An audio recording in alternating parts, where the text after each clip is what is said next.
hearing me fine. And if it's not working, then please let me know. So this is my first time doing a live in LinkedIn and also streaming to YouTube. And I'm really excited to have you listening and seeing me here. So first of all, if you could please just say hello in the chat and say what is the one word that comes to mind when you think about switching or seeking for a job. So switching jobs, looking for a new job, maybe just applying for jobs. What is the one thing that comes to mind? Just let me know so I can test if the chat is working.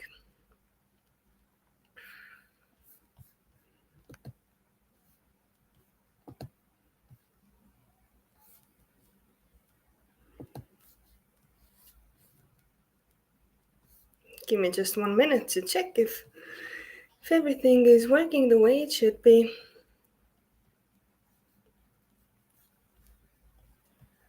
And we will start right away.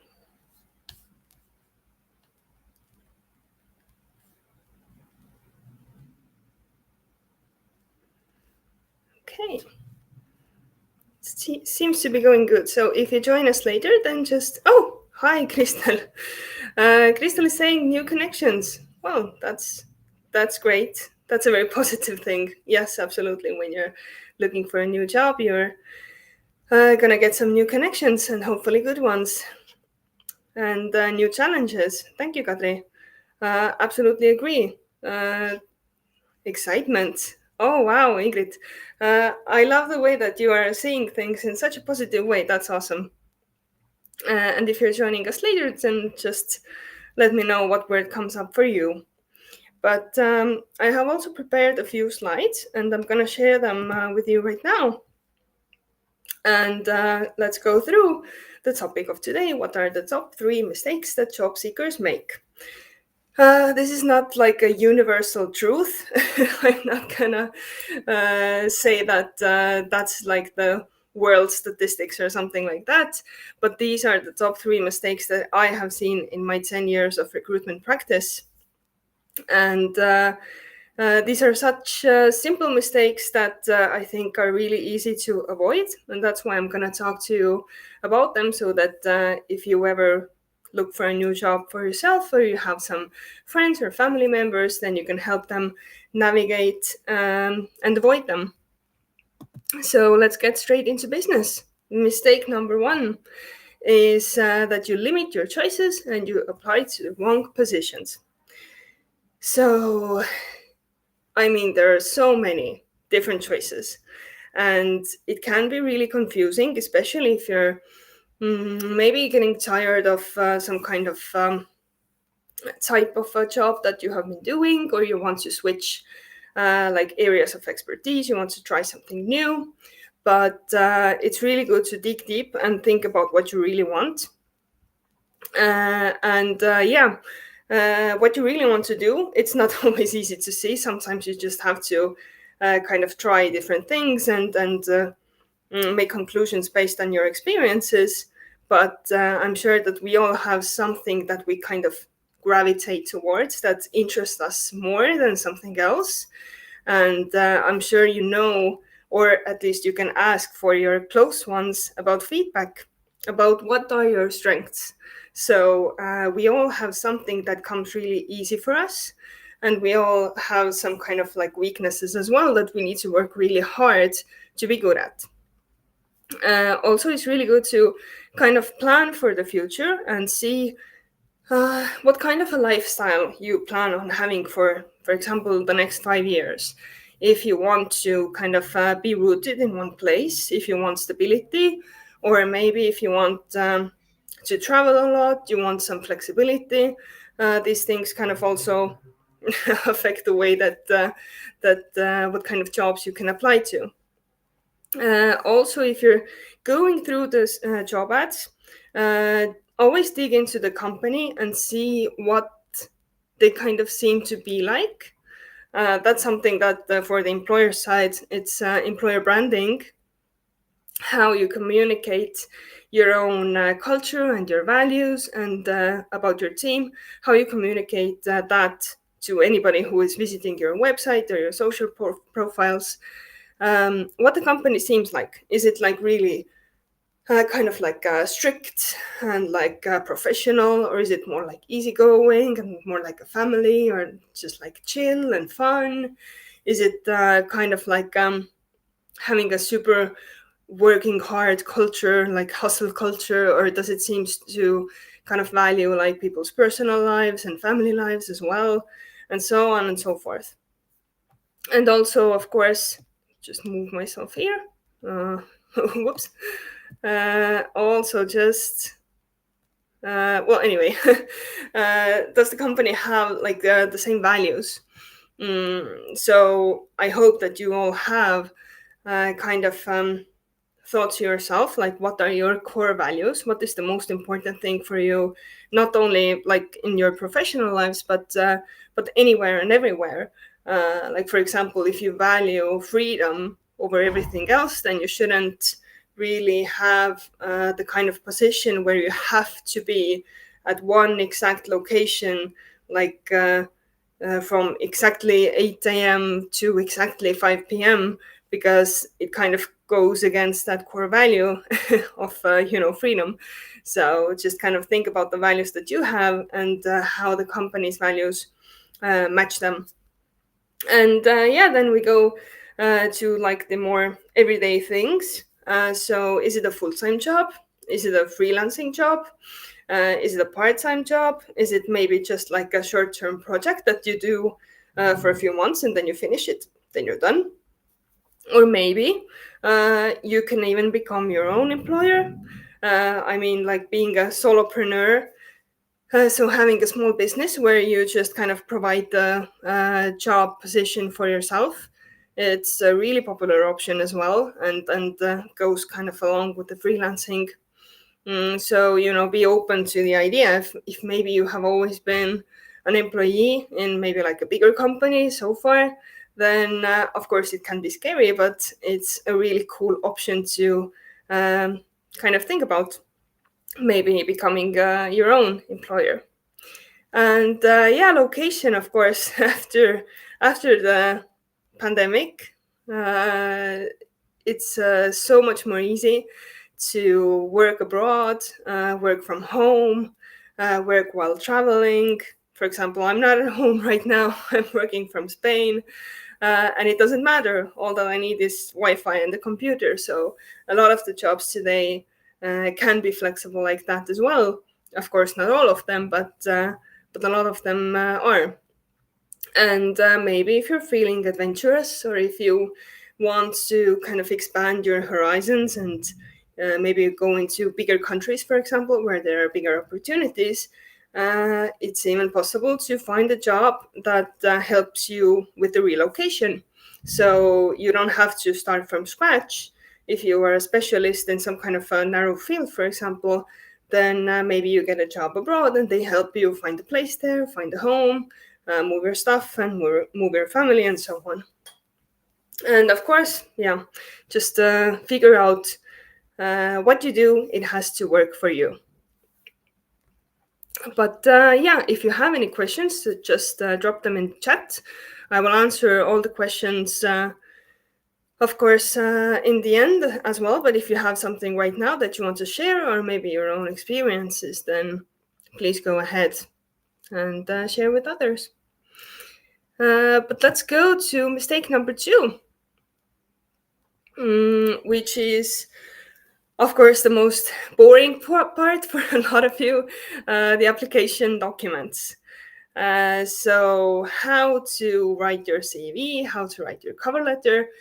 And before I go into those two, I know that a lot of recruiters are using, for example, unsynchronized interviews or like video applications, which is another stressful thing for a lot of candidates, but it's the new reality. So I guess it would make sense for everybody to kind of learn how to be comfortable in front of a camera, speaking about yourself in video, like I'm doing right now.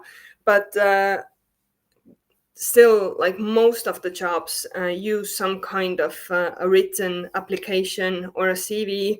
So it's still like really big important part. Even if they do ask for a video application, most of the time they still want to have some kind of written document. So we're going to focus on those today. So what is the point of the CV, for example, is to kind of give a really quick overview of your strengths. And what interests the recruiter is different. So your CV should also be different for each and every job that you apply to. So what are the most common mistakes is bad formatting, bad readability. For example, if the font is like really fancy, but it's like kind of like swimming, like all the letters are together in front of your eyes and it's really hard to make out the words. Or if the font is really small, for example, or maybe if you use like really bold colors that are like kind of like hurting the eyes. Or if the text doesn't go like straight, it's kind of like formatted like everywhere. So these kinds of things, even it has nothing to do with what you are saying in the CV. It's just bad for the recruiter to read it, and that's why they're more likely to just put your documents aside. Also, of course, factual errors or confusing information. It can be as simple as if you want to mark your birth date, for example, instead of 1993, you write there 1893. So you can't be more than 100 years old. Probably, maybe you can, but probably not.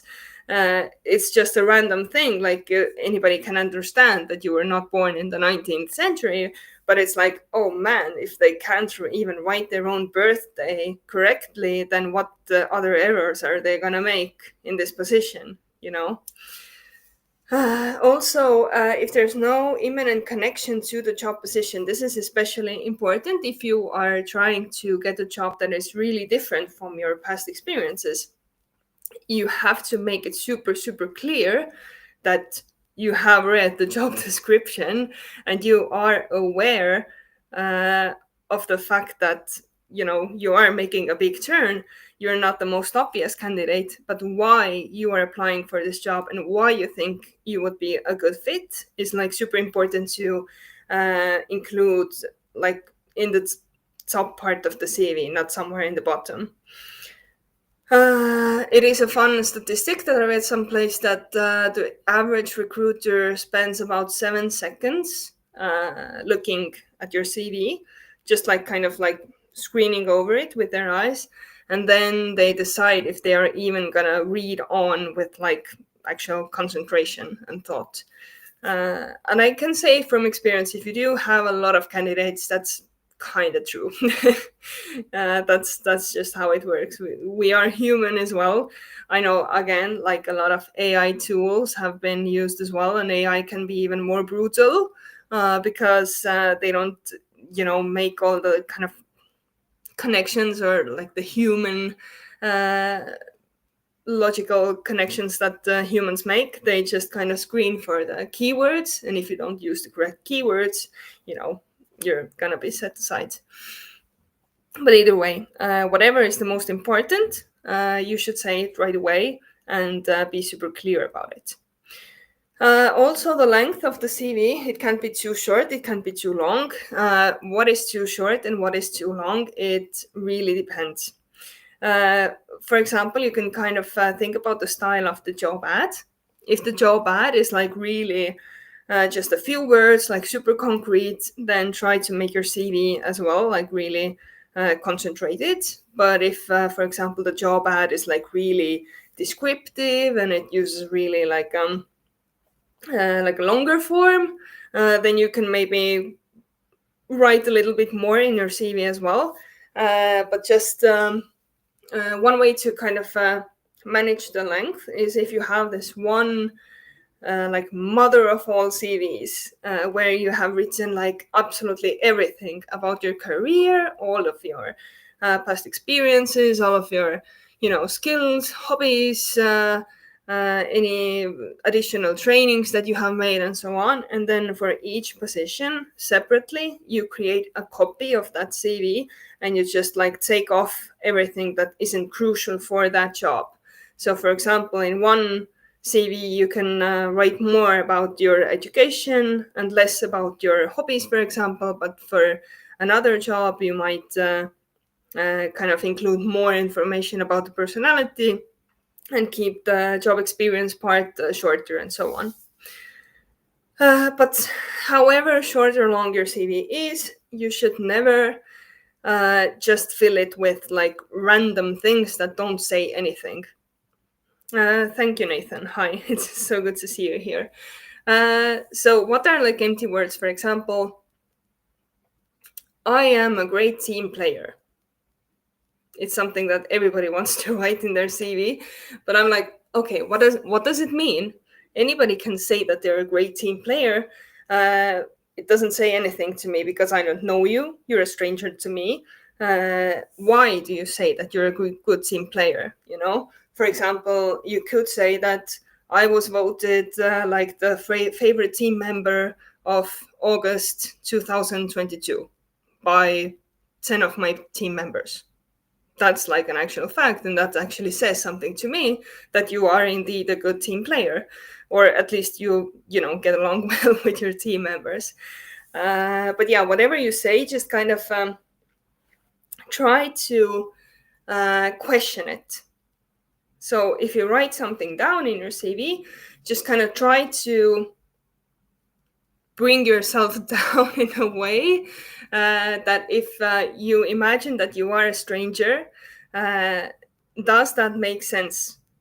And if it doesn't, then try to get like super clear, super factual about it, or just take it away. Because like that's so typical, like 9 people out of 10 write that they are great team players, but they are also very good at working independently. They are very open to new challenges, and you know, blah blah blah blah blah. It doesn't give any extra credit to you if you're saying the same things that everybody else is saying without bringing any actual concrete examples. Then grammatical errors and like typing errors, of course, that's just like obvious. You should always like read through your CV at least 3 times and maybe ask a few friends or family members as well. You can use AI to kind of check the language, and if you don't have any typos in there, or you know, for example, with the dates and the years as well, and just yeah, never rush it. Always give yourself time to kind of maybe write the CV, then check it once, then go take a walk, think about something else, have a bite to eat, then open your CV again, go through it again, then send it to a friend, let them send you some feedback, and then maybe go through it like the third time and then send it. That's a way to kind of make it better. And yeah, the last one is my favorite. You make the recruiter's life hard by trying to cut corners. So that's something that is especially common with like old school candidates.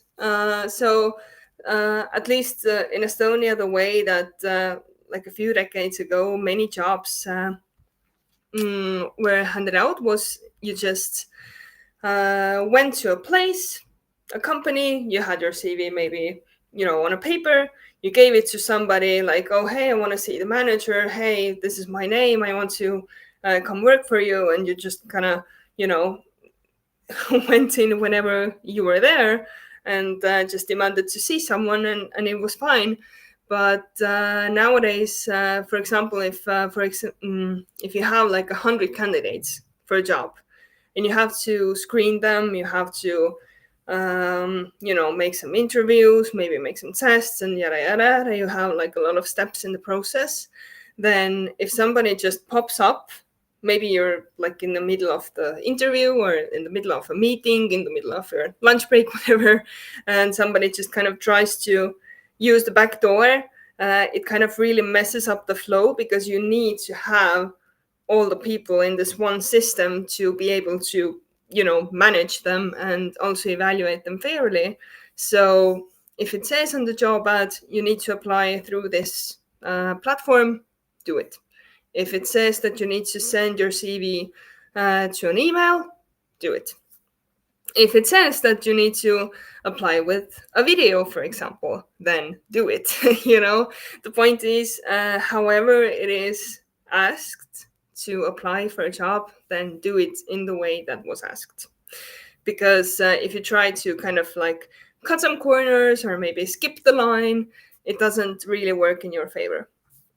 Nathan is asking, do I recommend a more natural style or more polished? It depends a lot on the job. Again, if the job ad is like really like fun and like easygoing and using like more of a familiar kind of tone of voice, then it's absolutely fine to use that same kind of tone of voice in the CV as well, and the cover letter, or your email or whatever. But for example, like many big corporations, they usually tend to be like more polished and professional and more like kind of like strict. Then you should also use the same kind of tone of voice. So it's always like, even in interviews, the same kind of tip always applies. Just like try to kind of mirror the communication style of the company. Of course, I'm not saying that you should erase your own personality. That's absolutely not it. But we all have these kind of varieties, how we are with some friends, how we are in some situations. Just try to go with the flow and just like understand, maybe even from the company's website, what kind of language they use, what kind of visuals they use. Are they like super crisp and like polished, or is it more like oh, we're so fun and so free flowing? Just kind of try to mirror the style. Okay, I have some examples for you as well. They are in Estonian. I didn't translate them because that's just like original copy pasted examples, but I'm just gonna help you understand. So, for example, this person has written a cover letter to apply to my own team for a recruiting assistant. And the first sentence says, I am very much interested to apply for Delphi Media. Let's say it's like an ad sales project manager position. So a completely wrong position, a wrong cover letter sent to the wrong company. Now, also a question.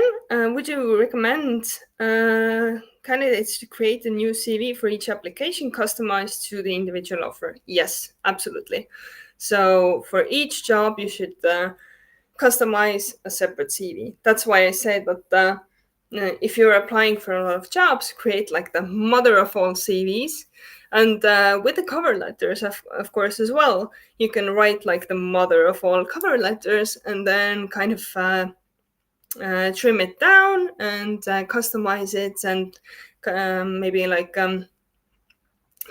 change the facts and the examples, of course, and change the language and the style a little bit as well.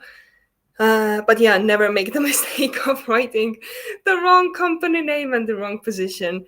That's why it's always important to triple check.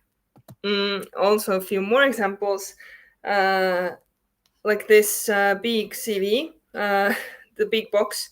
This is like the whole CV. Now, this is an example of a bit too short, Okay, there's like the information that I need, like the name, the address, phone number, blah, blah, and some skills, but absolutely nothing about the actual job experience. So I have no idea if the skills acquired were from just like maybe building their own home, or if they actually have like 10 years of working experience in 3 different companies. I have no idea because it's not written in here. So that's kind of interesting. Then the photo, of course, is like a super bad quality.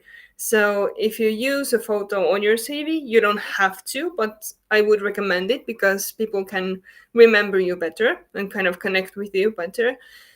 If you do use a photo, just make sure it's like professional and it's good quality. I mean, it's gonna be so small anyway.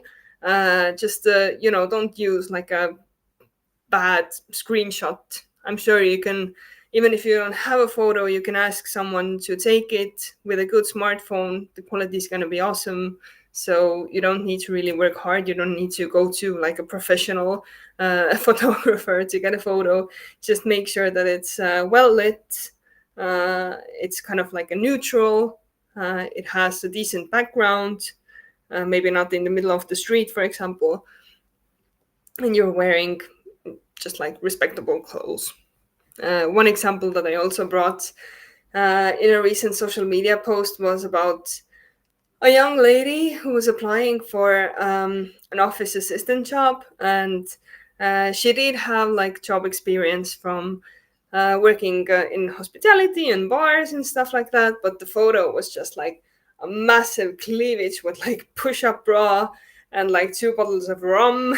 It was just like, I mean, yes, it would maybe work if you were applying for a bar where there is much focus on entertainment, but again, you have to customize your CV. So if you're applying for an office position where you're gonna be like the polite, smiling lady who is handling all the information that's coming and going in an office setting in daytime, you don't really want to kind of convey that image.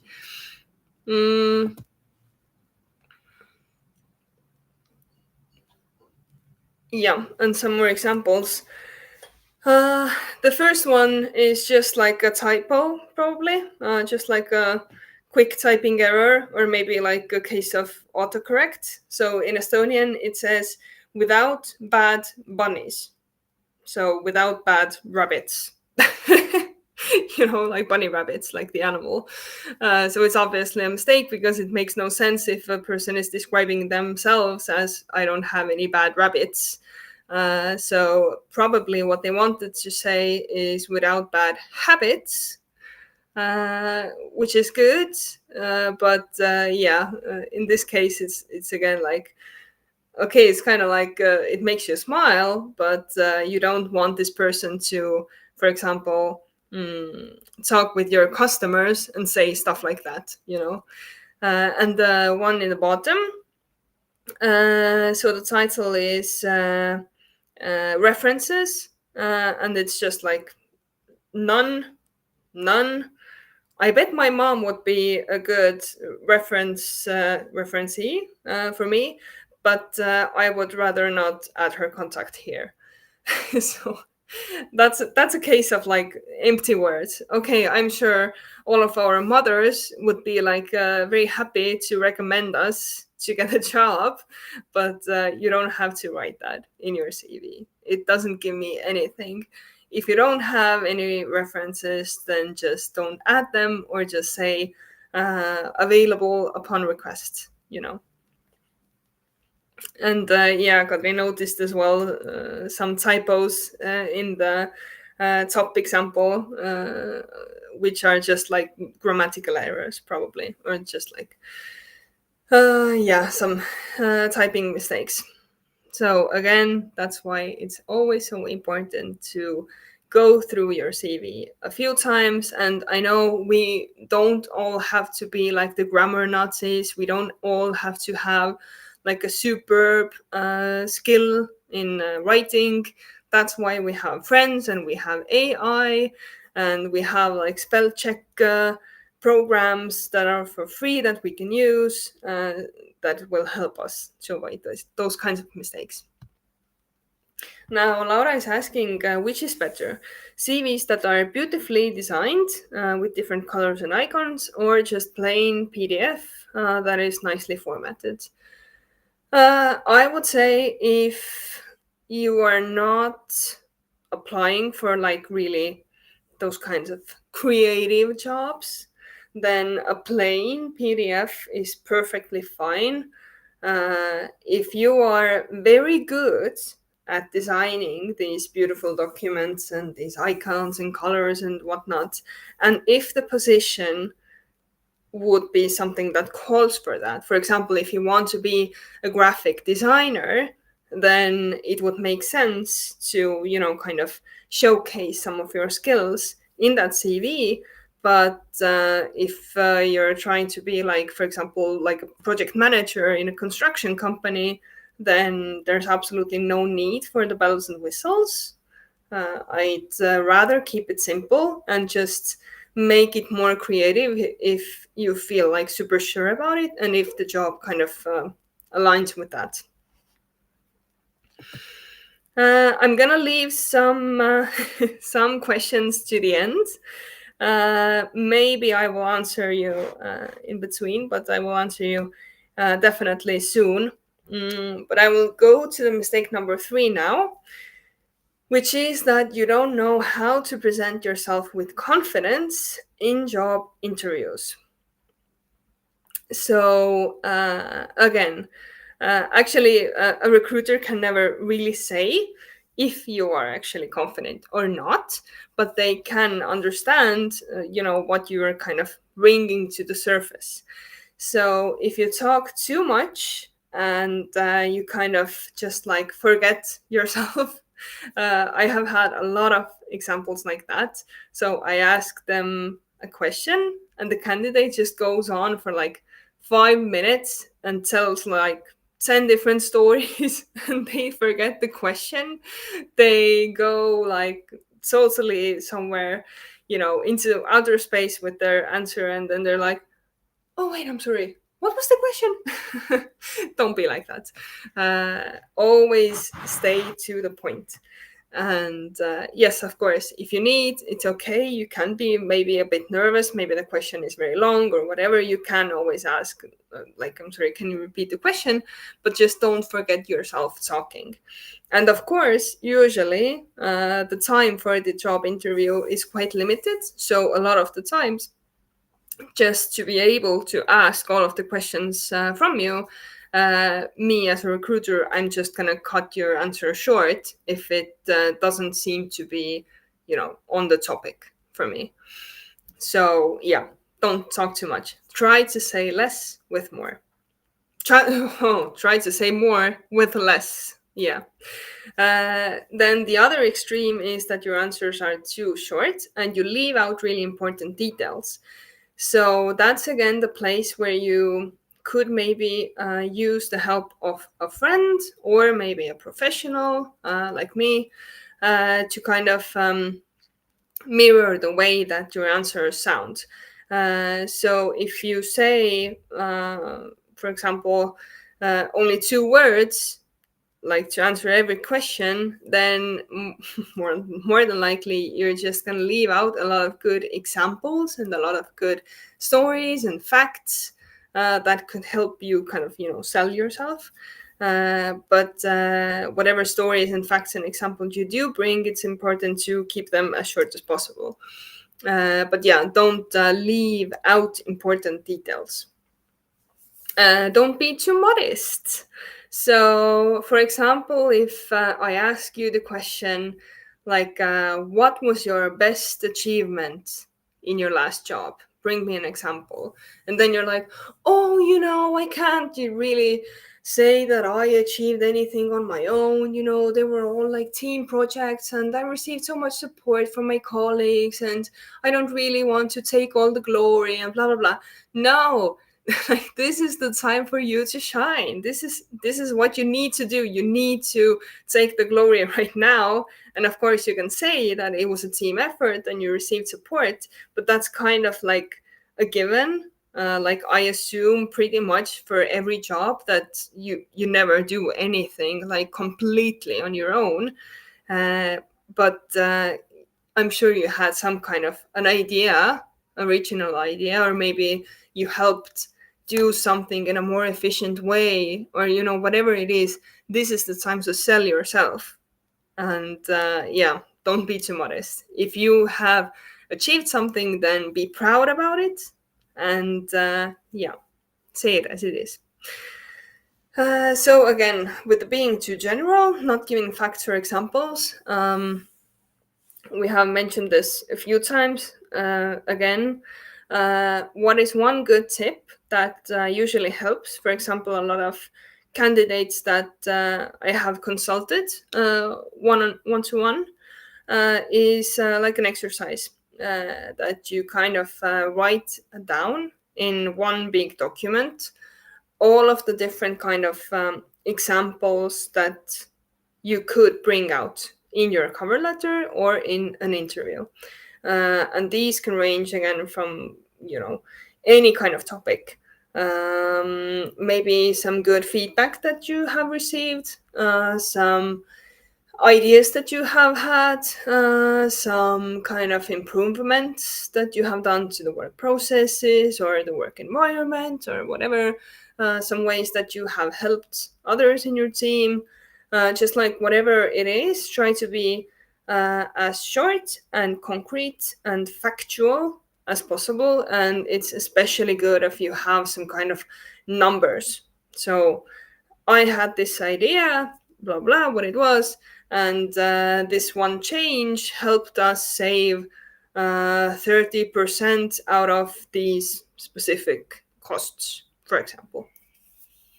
And then if you have this collection of all the stories and the facts and examples, then you can just kind of pick and choose, and you won't forget them. Also, because it's really easy for us to forget usually the good things. We kind of hang on to the bad feedback and the mistakes that we make, but all of the good stuff, it just kind of goes to the back of our minds. So it's good to write these things down and always be able to pull them out of your sleeve. If you appear uninterested, yeah.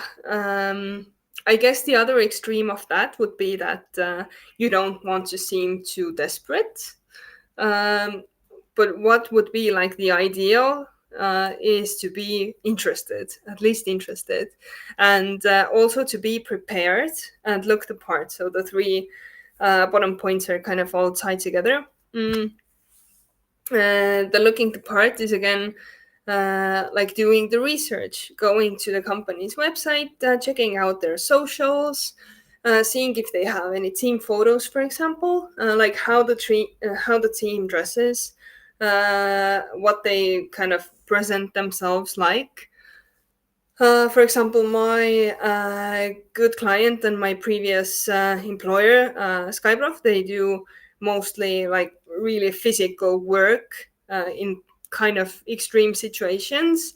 And if you want to be, applying for a job and getting a job working at heights and doing like physical, like construction stuff, then you don't need to show up in a suit. You don't have to wear a tie.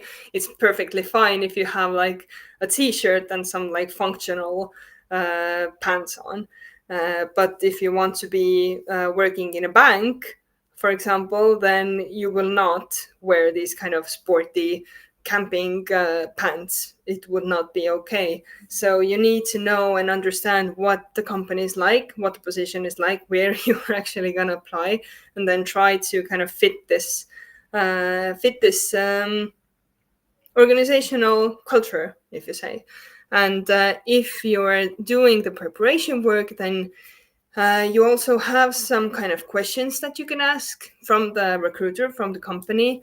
This is always a good sign that shows that you're actually interested in the job, that you have some kind of questions about it. And just kind of that you understand where you're applying to.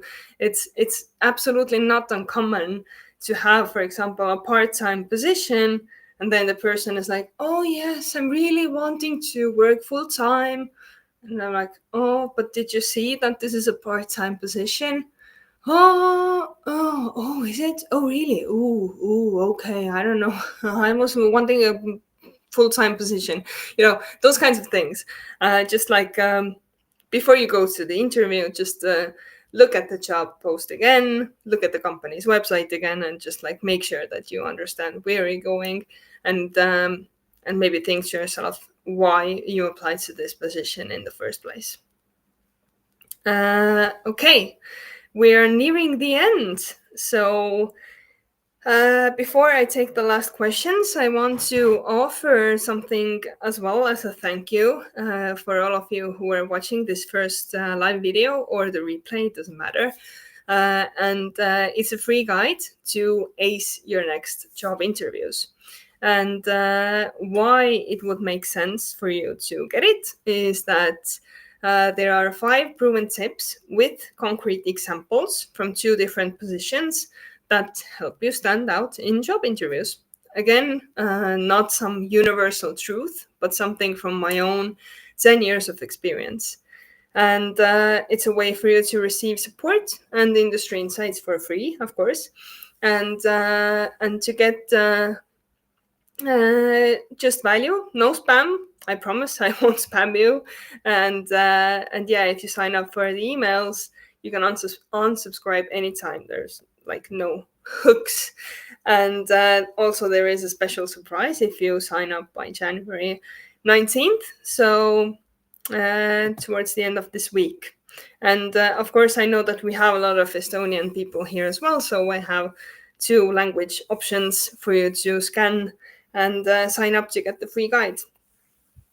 But yeah, some more questions. Ingrid is asking how important is a cover letter. The cover letter is definitely important, but I think it's not as important as it used to be. So again, it really depends on the company. If they ask for a cover letter, then absolutely you should write it and work hard on it. Because if they're asking for it, then chances are that they are going to read it. No guarantees, because a lot of the time, if you have, like, again, maybe even like 50 candidates, for example, and 40 of them send you their cover letters, you as a recruiter, you will never really be able to kind of read through all of them. Maybe you're going to scan for some, best parts. So try to keep it short, try to include some of those examples and stories and facts and numbers that kind of highlight why you would be a good candidate. And yeah, with the cover letter, it's also a good way to kind of show your interest in the job. So it's okay to show a little bit of emotion, like, oh, I'm so excited because I really love the way that you for example give to charity, and this is something that aligns with my values as well, and that's why I want to do this job with you, for example. But yeah, the cover letter is, I think, getting less and less important, and videos are taking its place slowly but surely. Yeah. And Nathan, what could be the best way to show passion for the opportunity but not too desperate? I guess just saying, like, why. Start with why. And I know Nathan especially is familiar with this book and this logic. Start with why from Simon Sinek. So I guess it's a good question to ask from yourself first. If you see a job ad, for example, and you're like, "Ooh, that sounds interesting. I want to apply for this job." Okay, but why? Try to dig deep and kind of understand what it is that actually interests you about it. And whenever you figure that out, it's perfectly fine to say it out loud as well. And usually, a lot of the times, if you have, for example, like the top 3 candidates as a recruiter, and you have someone that has like the perfect CV, the perfect track record, but you know that they are looking at like 5 other jobs at the moment, and they're just kind of choosing like maybe whoever gets to them first or whoever offers them the best bonuses. And then you have this candidate who is maybe not that experienced, but every step of the recruitment process, they have been thanking you for your time. They have been reassuring you that that you are their top choice, that they are most interested in working with your company, that they would be super thrilled to have this job. Then it's kind of obvious that you would gravitate more towards the candidate who is really super motivated and excited and willing to learn.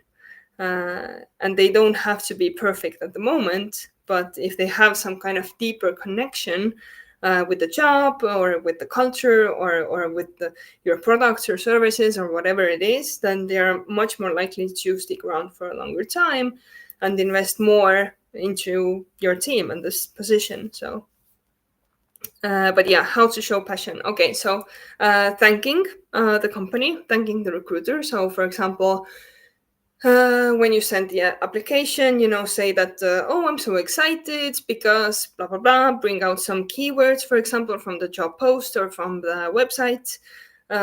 Like, oh, I saw that your company value is, I don't know, being family oriented. That's exactly me. Or, for example, oh, I have been a fan of your products for 10 years. They really helped me.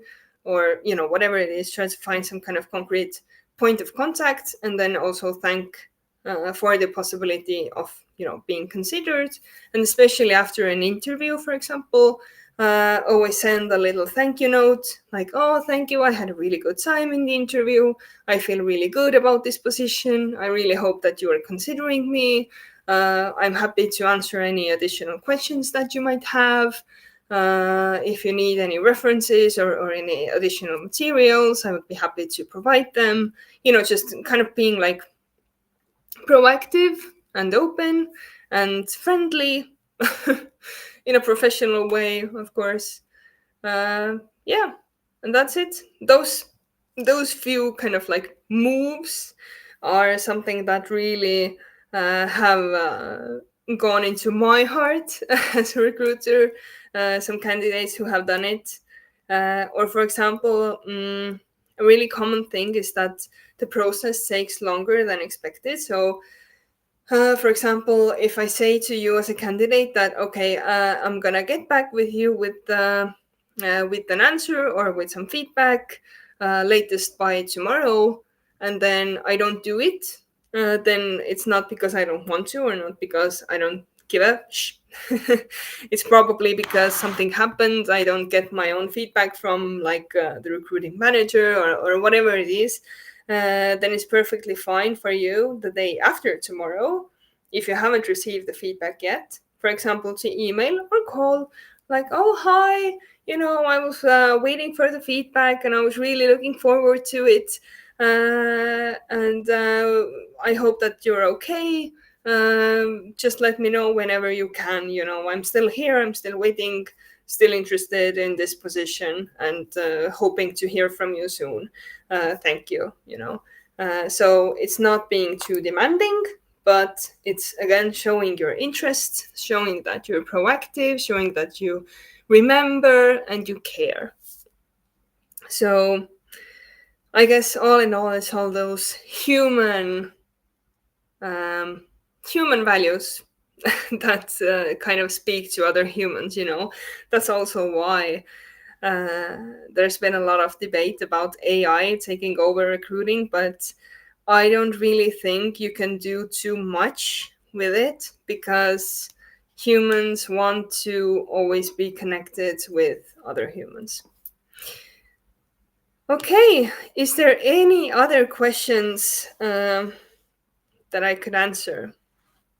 Or any other comments or things that you want to add live? Because I have been spending almost 50 minutes with you guys and it's been so lovely, but I think it's time to wrap up. In any case, of course, there is gonna be a replay available in LinkedIn and in YouTube, and I'm gonna share the links again, of course, as well, so they don't get lost. And the slides that I used are gonna be available for the people that sign up for the free guide. So yeah, hope to see you again in LinkedIn and in my emails, and hear your feedback. But yeah, thank you so much for being here and for watching me later on in the replay. I had such a great time, and I'm sure I'm gonna do a live soon again. and hopefully bring some cool experts to join me next time as well. But yeah, thank you so much. Thank you, Laura. Thank you, Nathan, for the feedback. And see you soon, wherever I see you. Take care and have a great rest of the day. Bye.